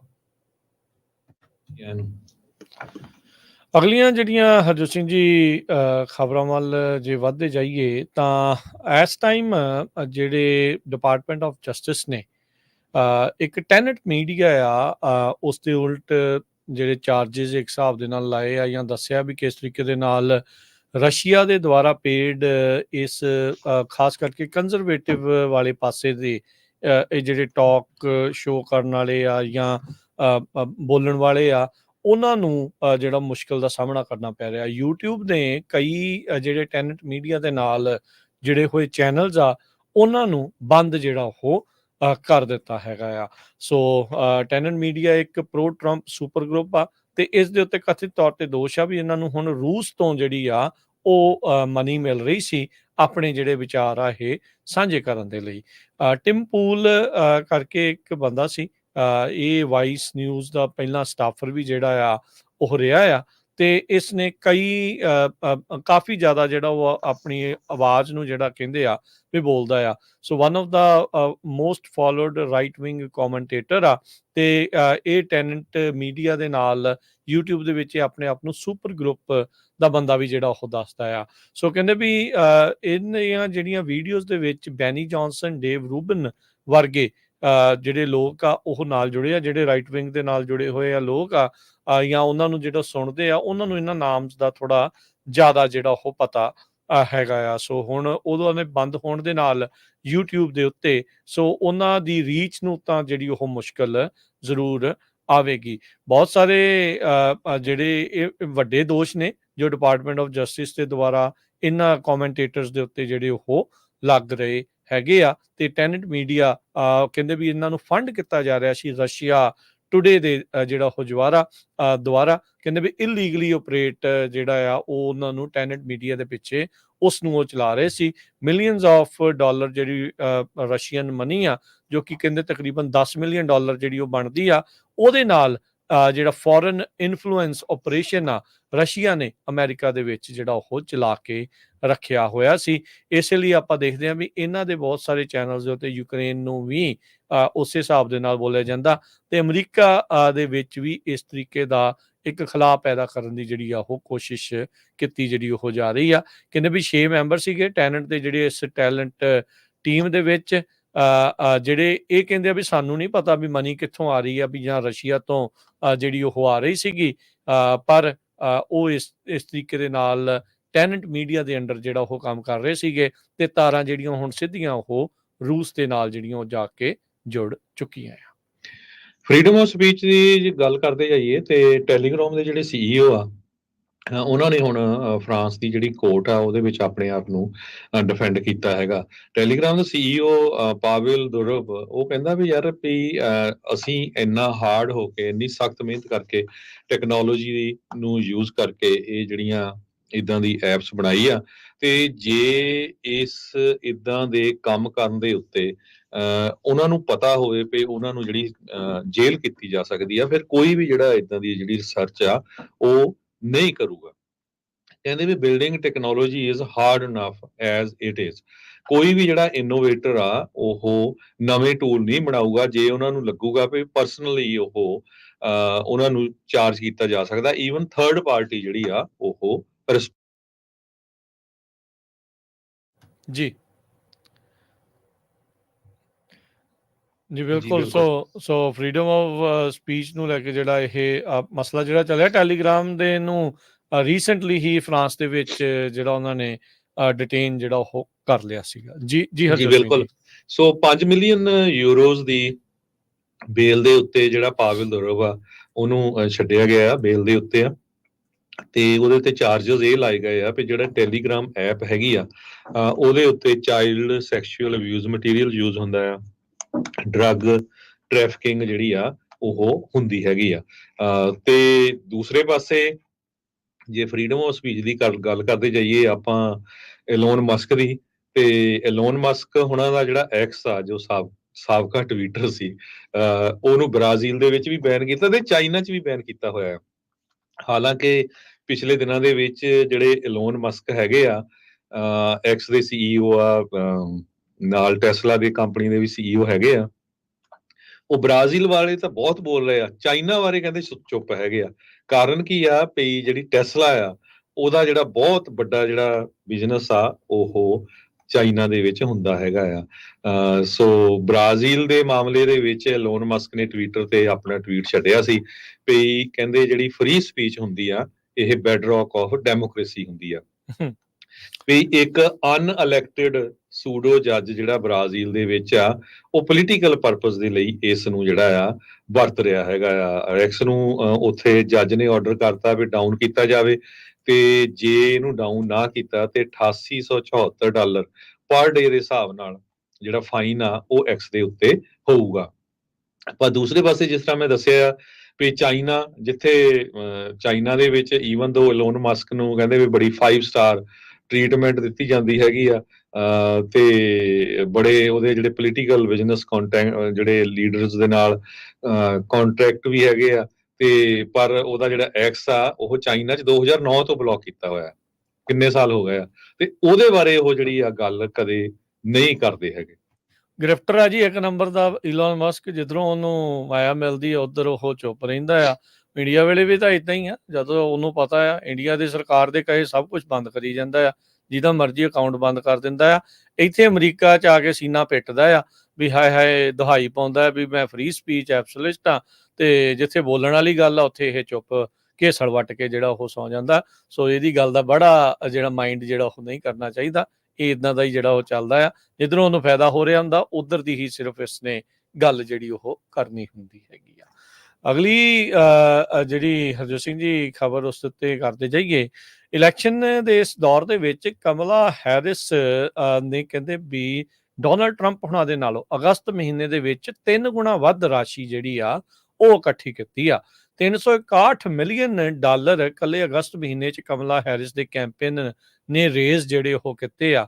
130 ਮਿਲੀਅਨ ਜਿਹੜੇ ਆ ਉਹ ਕੀਤੇ ਸੀਗੇ ਟਰੰਪ ਹੁਣਾਂ ਨੇ। ਸੋ ਕਹਿੰਦੇ ਵੀ 404 ਮਿਲੀਅਨ ਕੈਸ਼ ਇਨ ਹੈਂਡ ਇਹਨਾਂ ਦੇ ਕੋਲ ਅਖੀਰਲੇ 2 ਮਹੀਨਿਆਂ ਦੇ ਲਈ ਪਿਆ ਹੈਗਾ ਆ। ਮਿਸ਼ੀਗਨ ਦੇ ਵਿੱਚ ਇਸ ਟਾਈਮ ਪੂਰਾ ਜ਼ੋਰ ਜਿਹੜਾ ਕਮਲਾ ਹੈਰਿਸ ਨੇ ਲਾਇਆ ਹੋਇਆ ਆ ਤਾਂ ਜੋ ਉਹ ਮਸਟ ਵਿਨ ਸਟੇਟ ਨੂੰ ਜਿਹੜੀ ਉਹ ਜਿੱਤ ਸਕਣ। ਉਧਰ ਟਰੰਪ ਹੁਣਾਂ ਨੇ ਵੀ ਆਪਣੀ ਨੀਤੀ ਦੇ ਵਿੱਚ ਤਬਦੀਲੀ ਜਿਹੜੀ ਆ ਉਹ ਇਸ ਪੱਖ ਤੋਂ ਕੀਤੀ ਆ, ਜਿਹੜੀਆਂ ਜ਼ਿਆਦਾ ਬਲੂ ਕੰਸਟੀਚੁਐਂਸੀਜ਼ ਆ ਜਾਂ ਜਿੱਥੇ ਜ਼ਿਆਦਾ ਡੈਮੋਕ੍ਰੇਟਸ ਦਾ ਹੋਲਡ ਆ ਉੱਥੇ ਹੁਣ ਉਹਨੇ ਜਾਣਾ ਬੰਦ ਕੀਤਾ। ਜਿੱਥੇ ਇੰਡੀਪੈਂਡੈਂਟ ਤੇ ਆਪਣਾ ਰੈੱਡ ਵੇਵ ਵਾਲੀ ਗੱਲ ਆ ਉੱਥੇ ਆਪਣਾ ਜਿਹੜਾ ਦਬਾਅ ਆ ਉਹ ਵਧਾ ਰਿਹਾ ਤਾਂ ਜੋ ਉਹਨੂੰ ਇਹ ਮੇਕ ਸ਼ੋਰ ਕਰ ਰਿਹਾ ਆ ਵੀ ਭਾਈ ਜਿਹੜੀਆਂ ਵੋਟਾਂ ਪੈਂਦੀਆਂ ਆ ਉਹ ਵੀ ਕਿਤੇ ਹੱਥੋਂ ਜਿਹੜੀਆਂ ਉਹ ਖਿਸਕ ਨਾ ਜਾਣ। ਸੋ ਬਹੁਤ ਹੀ ਜ਼ਿਆਦਾ ਨੈਕ ਟੂ ਨੈਕ ਮੁਕਾਬਲਾ ਜਿਹੜਾ ਇਸ ਟਾਈਮ ਟਰੰਪ ਤੇ ਕਮਲਾ ਹੈਰਿਸ ਦੇ ਦਰਮਿਆਨ ਦੇਖਣ ਨੂੰ ਮਿਲ ਰਿਹਾ ਆ। ਜਿਹੜੇ ਕਹਿੰਦੇ ਵੀ ਜੇ ਇਸ ਰਫ਼ਤਾਰ ਦੇ ਨਾਲ ਕਮਲਾ ਹੈਰਿਸ ਡਾਲਰ ਇਕੱਠੇ ਕਰਦੀ ਰਹੀ ਤਾਂ ਇਸ ਨੇ $1 ਬਿਲੀਅਨ ਤੱਕ ਜਿਹੜਾ ਇਕੱਠਾ ਕਰ ਲੈਣਾ, ਜੋ ਕਿ ਰਿਕਾਰਡ ਹੋਊਗਾ ਆਪਣੇ ਹਿਸਾਬ ਦੇ ਨਾਲ ਕਿਸੇ ਵੀ ਪ੍ਰੈਜ਼ੀਡੈਂਸ਼ੀਅਲ ਕੈਂਪੇਨ ਦੇ ਲਈ। ਓਵਰਆਲ ਜੇ ਦੇਖਿਆ ਜਾਵੇ ਤਾਂ ਇਸ ਨੇ ਜਦੋਂ ਤੋਂ ਇਸ ਦਾ ਨਾਮ ਐਲਾਨਿਆ ਗਿਆ ਕਮਲਾ ਹੈਰਿਸ ਦਾ ਤਾਂ ਇਸ ਨੇ $615 ਮਿਲੀਅਨ ਜਿਹੜੇ ਆ ਉਹ ਰੇਜ਼ ਕੀਤੇ ਹੈਗੇ ਆ ਜਦੋਂ ਤੋਂ ਜੋ ਬਾਈਡਨ ਨੇ ਆਪਣਾ ਰੀ-ਇਲੈਕਸ਼ਨ ਬਿਡ 21 ਜੁਲਾਈ ਨੂੰ ਜਿਹੜਾ ਉਹ ਖਤਮ ਕਰ ਦਿੱਤੀ ਸੀਗੀ। ਸੋ ਆਉਂਦੀ ਵੀਕ ਦੇ ਵਿੱਚ 10 ਤਰੀਕ ਨੂੰ ਮੰਗਲਵਾਰ ਨੂੰ ਇਹਨਾਂ ਦਾ ਪਹਿਲਾ ਡਿਬੇਟ, ਆਪਸੀ ਡਿਬੇਟ ਕਮਲਾ ਹੈਰਿਸ ਤੇ ਡੋਨਲਡ ਟਰੰਪ ਦਾ ਹੋਣ ਜਿਹੜਾ ਉਹ ਜਾ ਰਿਹਾ ਆ। ਟਿਮ ਵਾਲਸ ਤੇ ਕਮਲਾ ਹੈਰਿਸ ਦੀ ਇਹ ਜਿਹੜੀ ਟੀਮ ਆ ਇਹ ਇਸ ਟਾਈਮ ਮੋਨੀਟਰੀ ਤਾਂ ਬਹੁਤ ਜ਼ਿਆਦਾ ਸਟਰੋਂਗ ਪਰਫਾਰਮ ਕਰ ਰਹੀ ਆ ਤੇ ਓਵਰਆਲ ਜੇ ਦੇਖਿਆ ਜਾਵੇ ਤਾਂ ਬੈਟਲ ਗਰਾਊਂਡ ਸਟੇਟਸ ਦੇ ਵਿੱਚ ਵੀ ਨੈਕ ਟੂ ਨੈਕ ਜਿਹੜੀ ਟੱਕਰ ਆ ਉਹ ਟਰੰਪ ਹੁਣਾਂ ਨੂੰ ਕਮਲਾ ਹੈਰਿਸ ਤੋਂ ਮਿਲ ਰਹੀ ਆ। ਕਈ ਥਾਵਾਂ ਦੇ ਉੱਤੇ ਓਵਰਆਲ ਦੇ ਵਿੱਚ ਕਮਲਾ ਹੈਰਿਸ ਲੀਡ ਵੀ ਜਿਹੜੀ ਉਹ ਕਰ ਰਹੀ ਆ ਤੇ 3 ਸੂਬਿਆਂ ਦੇ ਵਿੱਚ ਤਾਂ ਕੁਝ ਨਹੀਂ ਕਿਹਾ ਜਾ ਸਕਦਾ ਵੀ ਕੌਣ ਅੱਗੇ ਆ ਕੌਣ ਪਿੱਛੇ ਆ। ਪਰ ਇਹ ਜਿਹੜੀਆਂ 6 ਬੈਟਲ ਗਰਾਊਂਡ ਸਟੇਟਸ ਆ ਉਹਨੇ ਤਕਰੀਬਨ ਡਿਸਾਈਡ ਕਰਨਾ ਆ ਅਮਰੀਕਾ ਦੇ ਵਿੱਚ ਅਗਲਾ ਜਿਹੜਾ ਰਾਸ਼ਟਰਪਤੀ ਆ ਉਹ ਕੌਣ ਹੋਵੇਗਾ। ਸੋ ਤੁਹਾਨੂੰ ਦੱਸਦੇ ਜਾਈਏ 2016 ਦੇ ਵਿੱਚ ਜਦੋਂ ਇਲੈਕਸ਼ਨ ਹੋਈ ਸੀ ਤੇ ਜਿਹੜੀ ਹਿਲਰੀ ਕਲਿੰਟਨ ਆ ਉਸਨੇ ਡਬਲ ਅਮਾਉਂਟ ਟਰੰਪ ਹੋਣਾ ਨਾਲੋਂ ਜਿਹੜਾ ਇਕੱਠਾ ਕੀਤਾ ਸੀਗਾ। ਪਰ ਜਿਹੜੀ ਇਲੈਕਸ਼ਨ ਆ ਜਿਹੜੇ ਦੁਨੀਆ ਦੇ ਮੁਲਕ ਆ ਉਹ ਹੁਣ ਇਹਦੇ ਵੱਲ ਦੇਖ ਰਹੇ ਹੈਗੇ ਆ ਆਸਟ੍ਰੇਲੀਆ ਨੇ ਕਹਿੰਦੇ ਵੀ ਸੋਚਿਆ ਸੀ ਵੀ ਅਸੀਂ ਟਰੰਪ ਦੇ ਨਾਲ ਆਲਰੇਡੀ ਡਨ ਹੈਗੇ ਆ, ਕਿਉਂਕਿ ਯੂਐਸਏ ਦੀ ਟ੍ਰੀਟੀ ਆ ਆਸਟ੍ਰੇਲੀਆ ਦੇ ਨਾਲ।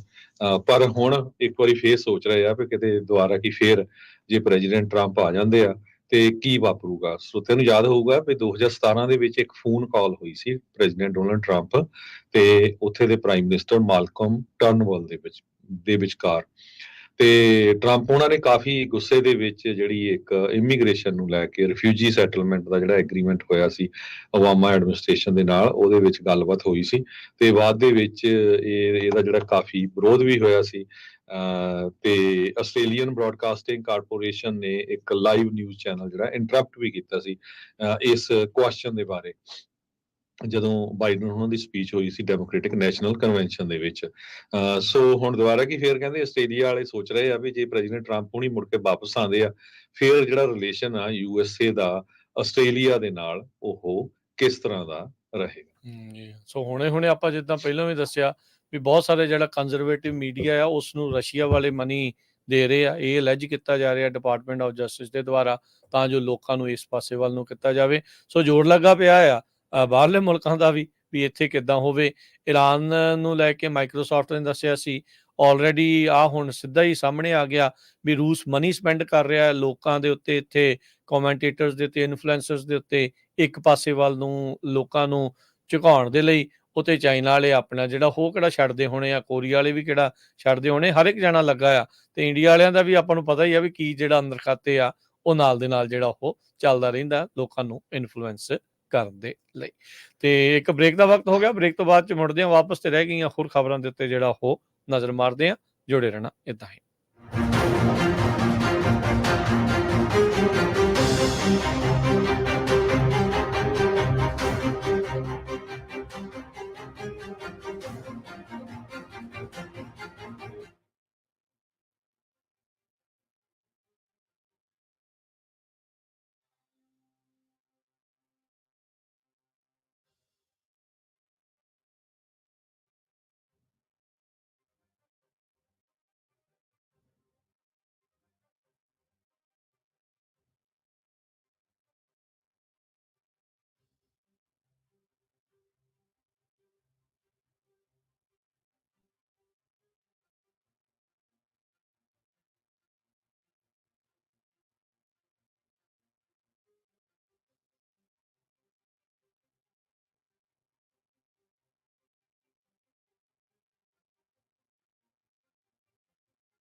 ब्रेक तो बाद एक बार फिर आप सब का स्वागत है। सो तो प्रोग्राम चल रहा जी इस time update America. Harjot Singh ji स्वागत है, सत श्री अकाल जी। ਸਤਿ ਸ਼੍ਰੀ ਅਕਾਲ, ਧੰਨਵਾਦ ਜੀ ਆਇਆਂ ਨੂੰ। ਤੇ ਅਗਲੀ ਖਬਰ ਵੱਲ ਚੱਲੀਏ, ਜਿੱਥੇ ਸਾਡੀ ਕੈਲੀਫੋਰਨੀਆ ਦੀ ਸਟੇਟ ਆ। ਕੈਲੀਫੋਰਨੀਆ ਦੇ ਗਵਰਨਰ ਗੈਬਨ ਨਿਊਸਮ ਹੁਣੀ ਪਿਛਲੇ ਕੁਝ ਕੁ ਹਫ਼ਤਿਆਂ ਤੋਂ ਗੁਆਚੇ ਹੋਏ ਆ, ਜਦੋਂ ਤੋਂ ਕਮਲਾ ਹੈਰਿਸ ਨੂੰ ਪ੍ਰੈਜ਼ੀਡੈਂਸ਼ੀਅਲ ਕੈਂਡੀਡੇਟ ਡਿਕਲੇਅਰ ਕੀਤਾ ਹੋਇਆ। ਇੱਕ ਟਾਈਮ ਦੇ ਉੱਤੇ ਗਵਰਨਰ ਗੈਬਨ ਨਿਊਸਮ ਨੂੰ ਪੂਰੀ ਆਸ ਸੀ ਵੀ ਉਹ ਐਜ਼ ਏ ਪ੍ਰੈਜ਼ੀਡੈਂਸ਼ੀਅਲ ਕੈਂਡੀਡੇਟ ਬਣ ਸਕਦੇ ਹੈਗੇ ਆ ਆਉਣ ਵਾਲੀ ਇਲੈਕਸ਼ਨ ਦੇ ਵਿੱਚ, ਪਰ ਡੈਮੋਕ੍ਰੈਟਿਕ ਨੈਸ਼ਨਲ ਕਨਵੈਨਸ਼ਨ ਦੇ ਦੌਰਾਨ ਉਹਨਾਂ ਨੂੰ ਇਗਨੋਰ ਕੀਤਾ ਗਿਆ। ਪਰ ਕੈਲੀਫੋਰਨੀਆ ਸਟੇਟ ਦਾ ਜਿਹੜਾ ਪੱਠਾ ਬਿਠਾ ਲਿਆ ਗਵਰਨਰ ਨੇ, ਉਹਦੇ ਜਿਹੜੇ ਪੋਲਸ ਆਏ ਹੈਗੇ ਆ, ਉਹਨਾਂ ਦੇ ਮੁਤਾਬਕ ਪੂਰੇ ਲੋਕ ਜਿਹੜੇ ਕੈਲੀਫੋਰਨੀਆ ਦੇ, ਉਹ ਗਵਰਨਰ ਗੈਬਨ ਨਿਊਸਮ ਤੋਂ ਬਹੁਤ ਜ਼ਿਆਦਾ ਅਪਸੈਟ ਹੈਗੇ ਆ। Public policy institute of California ਨੇ ਇਹ ਜਿਹੜੇ ਸਰਵੇ ਕੀਤਾ ਆ, ਉਹਦੇ ਮੁਤਾਬਕ ਕਹਿੰਦੇ ਵੀ 62% ਜਿਹੜੇ ਅਡਲਟਸ ਆ ਉਹ ਕੈਲੀਫੋਰਨੀਆ ਦੇ, ਉਹ ਸੋਚ ਰਹੇ ਆ ਵੀ ਜਿਹੜੀ ਸਾਡੀ ਸਟੇਟ ਆ ਟੋਟਲੀ ਰੋਂਗ ਡਾਇਰੈਕਸ਼ਨ 'ਚ ਜਾ ਰਹੀ ਆ। ਸਿਰਫ 44% ਜੋ ਆ ਉਹ ਅਪਰੂਵ ਕਰ ਰਹੇ ਆ ਗੈਬਨ ਨਿਊਸਮ ਉਹਨਾਂ ਦੀ ਪਰਫਾਰਮੈਂਸ ਨੂੰ। ਉਹਨਾਂ ਦੀ ਕਹਿੰਦੇ ਵੀ ਨਿਊਸਮ ਦੀ ਜਿਹੜੀ ਪੋਪੂਲੈਰਿਟੀ ਆ ਉਹ ਬਹੁਤ ਤੇਜ਼ੀ ਦੇ ਨਾਲ ਖਤਮ ਹੋ ਰਹੀ ਹੈਗੀ ਆ। ਇਹਦਾ ਜਿਹੜਾ ਰੀਸੈਂਟ ਐਗਜ਼ਾਮਪਲ ਹੈਗੀ ਆ, 2 ਮੇਜਰਸ ਜਿਹੜੇ ਨਵੰਬਰ 5 ਦੇ ਬੈਲਟ ਤੇ ਆਣੇ ਆ, ਪ੍ਰੋਪੋਜੀਸ਼ਨ 35 ਤੇ 36, ਇਹ ਉਹਨਾਂ ਨੂੰ ਪ੍ਰਪੋਜ਼, ਉਹਨਾਂ ਨੂੰ ਜਿਹੜਾ ਇੱਕ ਤਰ੍ਹਾਂ ਦੇ ਨਾਲ ਅਪੋਜ਼ ਕਰ ਰਿਹਾ ਹੈਗਾ। ਤੇ ਓਵਰਆਲ ਜਿਹੜੀ ਸਿਚੁਏਸ਼ਨ ਆ, ਹੁਣ ਧੜਾ ਧੜ ਕੋਸ਼ਿਸ਼ ਹੋ ਰਹੀ ਹੈ ਗਵਰਨਰ ਦੇ ਆਫਿਸ ਵੱਲੋਂ ਜਿਹੜੇ ਹੋਮਲੈਸ ਦੀਆਂ ਇਨਕੈਂਪਮੈਂਟਸ ਹੈਗੀਆਂ, ਜਿਹੜੇ ਉਹਨਾਂ ਦੇ ਟੈਂਟ ਆ, ਉਹਨਾਂ ਨੂੰ ਰਿਮੂਵ ਕੀਤਾ ਜਾਵੇ। ਕਈ ਜਗ੍ਹਾ ਦੇ ਉੱਤੇ ਹੁਣ ਕਈ ਸਿਟੀਜ਼ ਨਹੀਂ ਰਿਮੂਵ ਕਰ ਰਹੇ, ਤੇ ਹੁਣ ਕਹਿੰਦੇ ਵੀ ਅਸੀਂ ਫੰਡਿੰਗ ਵੀ ਰੋਕ ਦੇਣੀ ਹੈਗੀ ਆ। ਸੋ ਓਵਰਆਲ ਗਵਰਨਰ ਇੱਕ ਟਾਈਮ ਦੇ ਉੱਤੇ ਪ੍ਰੈਜ਼ੀਡੈਂਟ ਬਣਦਾ ਹੁਣ ਜਿਹੜੀ ਗਵਰਨਰ ਵਾਲੀ ਪੋਜੀਸ਼ਨ ਆ, ਉੱਥੇ ਵੀ ਜਿਹੜਾ ਉਹਦੀ ਜਿਹੜੀ ਹਾਲਤ ਬੜੀ ਪਤਲੀ ਬਣੀ ਹੋਈ ਆ। ਹਾਲਾਂਕਿ ਰੀਕਾਲ ਤੋਂ ਬਾਅਦ ਸੈਕੰਡ ਟਾਈਮ ਫੇਰ ਜਿਹੜੇ ਕੈਲੀਫੋਰਨੀਆ ਦੇ ਗਵਰਨਰ ਆ ਗੈਬਨ ਨਿਊਸਮ ਹੋਣੀ ਦੁਆਰਾ ਕੀ ਆਪਣੀ ਪੋਜੀਸ਼ਨ ਰੱਖਣ ਦੇ ਵਿੱਚ ਕਾਮਯਾਬ ਹੋ ਗਏ ਸੀ। ਜੀ, ਆਸਾਨੀ ਨਾਲ ਉਹਨਾਂ ਦੀ ਉੱਥੇ ਉਹ ਜਿੱਤ ਹੋਈ ਸੀ। ਉਦੋਂ ਲੱਗਦਾ ਸੀਗਾ ਵੀ ਮਾਹੌਲ ਜਿਹਾ ਬਣਿਆ ਆ, ਪਰ ਨਹੀਂ, ਉਦੋਂ ਗੱਲ ਬਣ ਨਹੀਂ ਸਕੀ ਉਹਨਾਂ ਦੇ ਕੋਲੋਂ, ਦੂਜੇ ਵਾਲੇ ਪਾਸੇ ਖੇਮੇ ਦੇ ਕੋਲੋਂ। ਤੇ ਜਦੋਂ ਦਾ ਸੁਪਰੀਮ ਕੋਰਟ ਨੇ ਹੋਮਲੈਸ ਵਾਲਾ ਡਿਸੀਜਨ ਦਿੱਤਾ ਆ, ਉਸ ਤੋਂ ਬਾਅਦ 'ਚ ਸਿੰਘ ਫਸਾਈ ਬੈਠਾ ਹੈ, ਕਦੀ LA ਦੇ ਨਾਲ, ਕਦੀ ਅਲਾਮੀਡਾ ਕਾਊਂਟੀ ਦੇ ਨਾਲ, ਤੇ ਉਹਨਾਂ ਸ਼ਹਿਰਾਂ ਦੇ ਨਾਲ। ਕਹਿੰਦੇ ਜੀ ਹੁਣ ਇਹ ਦੋਸ਼ ਉਹਨਾਂ ਤੇ ਸਿਟੀਜ਼ ਦੇ ਉੱਤੇ ਸੁੱਟ ਰਿਹਾ ਵੀ ਨਹੀਂ, ਹੋਮਲੈਸ ਦੀ ਸਿਚੁਏਸ਼ਨ ਨੂੰ ਤੁਸੀਂ ਨਹੀਂ ਜਿਹੜਾ ਕਹਿੰਦੇ ਵੀ ਠੀਕ ਢੰਗ ਦੇ ਨਾਲ ਨਜਿੱਠ ਰਹੇ। ਤੇ ਹੁਣ ਜਦੋਂ ਤੁਸੀਂ ਦੱਸਿਆ ਵੀ ਫੰਡਿੰਗ ਕੱਟ ਕਰਨ ਦੀਆਂ ਜਿਹੜੀਆਂ ਧਮਕੀਆਂ ਆ, ਉਹ ਸ਼ਹਿਰਾਂ ਨੂੰ, ਕਾਊਂਟੀਜ਼ ਨੂੰ ਜਿਹੜੀਆਂ ਉਹ ਮਿਲ ਰਹੀਆਂ ਆ ਵੀ ਭਾਈ ਇਹਦੇ ਉੱਤੇ ਕੰਮ ਜਿਹੜਾ ਉਹ ਕਰੋ। ਇਸ ਵਾਰ ਮੁਸ਼ਕਲ ਹੀ ਸੀਗਾ ਹਰਜੋਤ ਸਿੰਘ ਜੀ, ਜੇ ਉੱਦਾਂ ਦੇਖਿਆ ਜਾਵੇ, ਜੇ ਚਿਹਰਾ ਮੋਹਰਾ ਤਾਂ ਕੈਲੀਫੋਰਨੀਆ ਦਾ ਹੀ ਜਾਣਾ ਸੀ ਪੂਰੇ ਮੁਲਕ ਦੇ ਵਿੱਚ।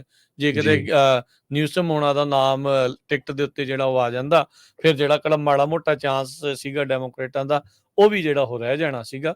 ਤੇ ਹੁਣ ਮੈਨੂੰ ਲੱਗਦਾ ਇਹ ਚੁੱਪ ਚਪੀਤੇ ਤਿਆਰੀ ਕਰੂਗਾ ਅਗਲੇ 4 ਸਾਲ ਬਾਅਦ। ਲੈਟਸ ਸੀ ਕੀ ਜਿਹੜਾ ਉਸ ਦੇ ਵਿੱਚ ਅੱਗੇ ਬਣਦਾ ਆ।